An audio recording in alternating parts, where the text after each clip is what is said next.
because this work is so important for children and babies, and how would one go about asking, like, how do you know where to start and what questions to ask to know, say, the colic? We'll Hmm. just use something super common. So I think that through people like midwives, lactation consultants, airway dentists, but that's usually a little bit later down the road. But that's usually how people are hearing about oral ties. And I think that it's really interesting because I'm still on the fence about what I think about whether oral ties need to be revised in that traditional way. I don't think every child needs that.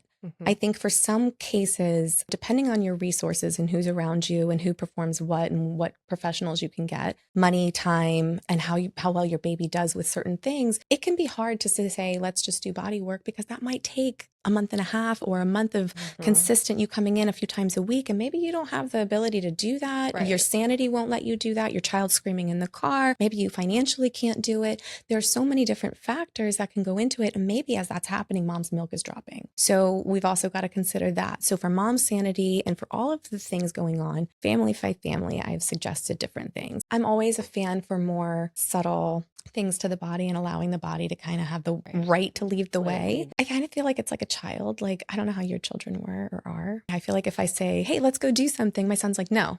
Like, that's just his Yeah. immediate response. Yeah. Like, it has to register that he even wants to, and then he can decide. And like, Mhm. otherwise, it's just not happening. So Right. I love it when people are like, oh, well, what happens if you just don't? I'm like, you see, he either is going to do something because he wants to or not. And so it's been a creative process of how can I make him Mhm. feel like this is in his best interest so he wants to. And with the body, it's kind of like that too, in a way of like, how can I subtly listen and allow the body to know that there's room here so that it can expand to its full capacity, be able to have the full flow that it needs for its nervous system without it recoiling.